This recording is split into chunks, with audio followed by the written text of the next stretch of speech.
आशा करता हूं आप सब बहुत अच्छे होंगे। मेरा नाम है सिद्धांत अग्निहोत्री। स्टडी ग्लोस पे आपका बहुत बहुत स्वागत है। ये टाइम्स ऑफ इंडिया का बहुत ही अच्छा आर्टिकल है दोस्तों।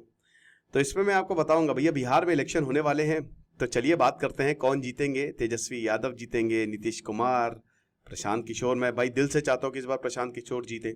मैंने मतलब उसको ऐसा नहीं है कि मैं उनसे कभी जिंदगी में मेरी उनसे बात नहीं हुई है, बट मुझे लगता है बिहार को इस समय बदलाव की जरूरत है। आपको क्या लगता है मुझे कमेंट बॉक्स में जरूर बताइएगा। So Bihar kings and king makers. लेकिन एनसीईआरटी कंबाइंड एनसीईआरटी का कोर्स आप अवेल कर सकते हैं। डिस्क्रिप्शन कमेंट बॉक्स में लिंक दिया, आपको बहुत ज्यादा फायदा होगा। अभी ये 2000 रुपए का मिल रहा है, ठीक है। तो प्राइम मिनिस्टर मोदी जी वो गए सीवान बिहार में है और उन्होंने बोला कि हम ही आएंगे। बिहार असेंबली कैंपेन शुरू हो गई। इस बार तो खाली 2 ही दिल्ली में इलेक्शन थे और बिहार में इलेक्शन होने वाले। अगले साल बहुत जगह इलेक्शन होने वाले हैं गुरु, तो अगला साल बहुत इंपॉर्टेंट होगा। लेकिन अभी खाली बिहार असेंबली में इलेक्शन होंगे, वो भी अक्टूबर नवंबर में ही होंगे।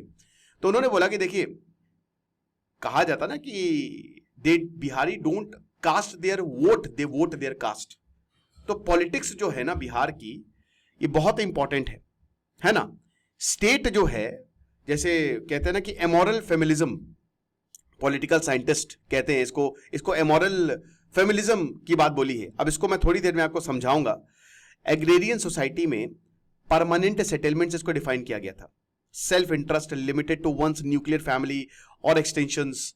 एक तरीके से कॉमन गुड, सबका भला होना चाहिए, ये होता है। दिस इज द माइंडसेट, समझ रहे हो। सबका साथ सबका विकास, हम एक पे निर्भर नहीं रहेंगे, पूरा समाज मिलके आगे बढ़ेगा। लेकिन अब क्या है, सिर्फ पावर और सिर्फ privilege. It's a zero sum game, ठीक है। अगर आपको बड़ा बनना है तो दूसरों को आपको तड़पाना पड़ेगा। ये खेल ऐसे चलता है कि आप सबको अमीर नहीं करोगे, आपको वोट कौन देगा। आप सबको गरीब करो। बिहार में तो ऐसे ही होता है, कास्ट के नाम पे लड़वा दो, सब गरीब हो जाए और फिर बदलाव की राजनीति में आपको वोट दे। नहीं तो अगर वो आएंगे तो तुमको इससे भी बुरी हालत में कर देंगे, तो वोट दे। ये बिहार में हो रहा है। बिहार जो एक ऐसा स्टेट जो पूरी दुनिया को मात दे सकता है, लेकिन आज उसके हालात इतने खराब है कि क्या बताएं। प्रशांत किशोर कहता है भयावह हालात है। तो जो माइंडसेट है, इन्होंने कास्ट बेस्ड सोशल जस्टिस को फ्यूल किया है। ओबीसी और एससी चैलेंज डोमिनेंट कास्ट, ब्राह्मण, भूमियार्स, राजपूत। यहां पे देखिए, लालू प्रसाद यादव 1980s में जो बिहार की हालत थी, एक किताब मैंने पढ़ी थी अभी, तो उसमें ये लिखा था कि बिहार जो है ना, वो उसके हालात कश्मीर से भी बुरे हो गए थे। मतलब बहुत बुरे हालात थे। बिहार जो है ना, वहां पे किसी को भी उठा लिया जाता था। किडनैपिंग अपने चरम पे।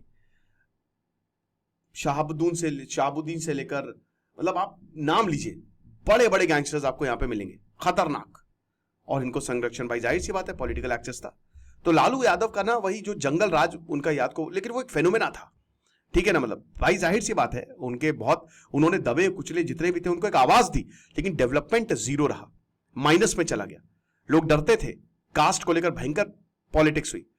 सोशियो इकोनॉमिक प्रोग्रेस जो है वो स्पेसिफिक जातीज को लेकर ही कन्फाइन रही है। ओबीसी और एससी रैंक्स में अगर हम बात करते हैं, हर किसी को वहां पे नहीं मिला। लेकिन आज बिहार की अगर बात करते हैं तो उसमें आउट माइग्रेशन हो रहा है, लोग बाहर जा रहे हैं। मैं दिल्ली जो है, अभी मैंने लेक्चर लिया था ना, बिहार की कैपिटल हो जाएगा, क्योंकि ज्यादातर हर कोई वहां पे जाके सेटल हो रहा है। रेमिटेंसेस, बाहर से जो पैसा आता है, रूरल इकोनॉमी। आज बोलते हैं लेबर कहां से मिलेंगे, बिहार से। ये कितनी गलत बात है। और कहीं ना कहीं दोस्तों, जब आप ये बहुत अनफॉर्चुनेट है, लेकिन बिहार को एक नीची नजर से देखा जाता है, जहां से भारत शुरू हुआ। ये सच है। अब आप किसको कितना भी डिनायल मोड पे रहने से कोई फायदा नहीं, but this is the reality. तो इसको सुधारना है, बिहार को महान बनाना है, चाहे जो भी हो। डोमिनेंट कास्ट जो है, उनको लगता है उनकी अथॉरिटी खत्म हो रही है। मार्जिनलाइज्ड कहते हैं कि यार मंडल एरा जस्टिस हमको नहीं मिल रहा है, उसमें भी लिमिट्स हैं, हमको पूरी तरीके से ताकत देनी चाहिए। 2 राइवल अलायंसेज हैं, एक डोमिनेंट कास्टेस जिसमें ओबीसी और एससी हैं, और दूसरे बैकवर्ड, पिछड़ा और मुस्लिम वोटर्स। आप समझ रहे हो, यानी कि एक तरीके से जो शेड्यूल कास्ट है, ओबीसी है, और बाकी ब्राह्मण राजपूत है, और दूसरे हैं मुस्लिम्स और बिल्कुल पिछड़े दलित, एक तरीके से। तो ये इस तरीके से जो है वो काम चल रहा है। और ऊपर से कास्ट सेंसस बिहार में 2023 का जो बिहार का कास्ट सेंसस है वो हुआ। नीतीश कुमार जो है वो काफी क्यूरियस रहे कि मजा आएगा, दोनों के अलायंसेस के बीच में ओवरलैपिंग होगी, देखते हैं क्या होता है। लेकिन जैसे ही पटना हाईकोर्ट ने इसको स्ट्रक डाउन किया, तो फिर अगेन कास्ट रिजर्वेशन की बात आने लगी, फिर वो बीजेपी की तरफ गए और अब बीजेपी कह रहे हैं कि हम कास्ट सेंसस करवाएंगे। तो जेडीयू और बीजेपी का कॉमन इंटरेस्ट है, हम सबको पता है।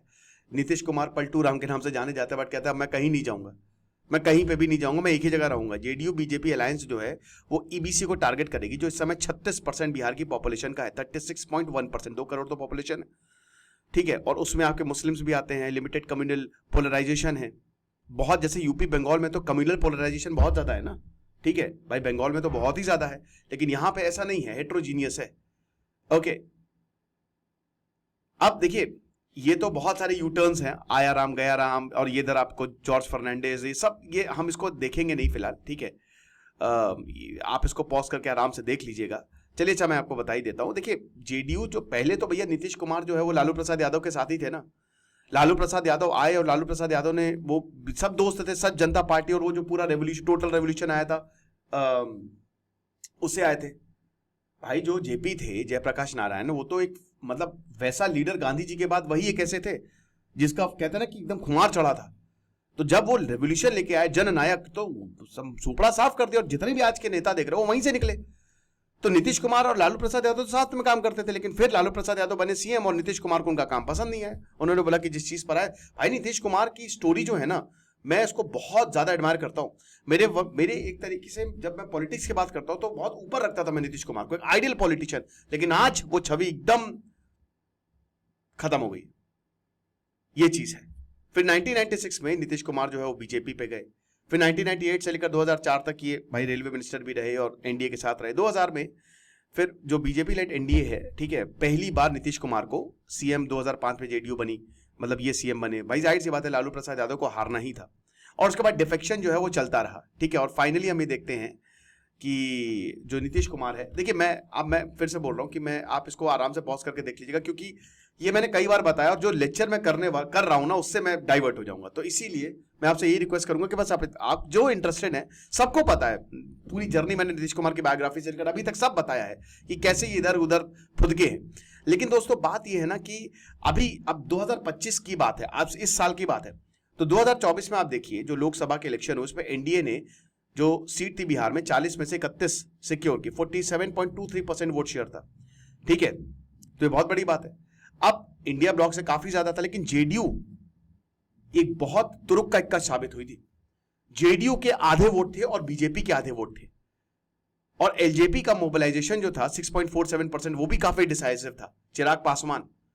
तो ये दोनों लोग जो हैं वो एक तरीके से सरकार बनाने में बड़े, क्योंकि 240 पे सिमट गई थी बीजेपी, आपको याद होगा पिछले साल, मतलब इंडिया, ये चीज है। तो 20% जो बिहार की पॉपुलेशन है वो शेड्यूल कास्ट है, ईबीसी, एससी, बीसी ये सब हैं। दे विल बिकम की टू पावर, ये तो बात सच है। और कास्ट सेंसस, अब जैसे इंडिया ब्लॉक कहता है कि जो पॉलिटिकल पॉलिसीज बेस्ड जो देखिए क्या होता है कि जब आप कास्ट सेंसस करते हो, मैं वैसे इसके बिल्कुल खिलाफ हूं। अब आप मुझे जो भी बोलिए, मैं इसको बहुत ज्यादा तवज्जो, कितना बांटोगे यार, लेकिन इसके एडवांटेज ये हैं कि आपके पास डेटा आ जाता है ना। आपको पता है कि कहां पे कौन सी कास्ट है, तो कौन सी कास्ट पीछे है, कौन सी कास्ट आगे है, तो आप उस हिसाब से जो है वो पॉलिसीज बना सकते हो उन पर्टिकुलर कास्ट के लिए, राइट। तो इंडिया ब्लॉक ने यही बोला था कि इस डेटा पे पॉलिसी बनाएंगे, प्रोपोर्शनल रिप्रेजेंटेशन होगा, 85% जो नॉन फॉरवर्ड का कास्ट है।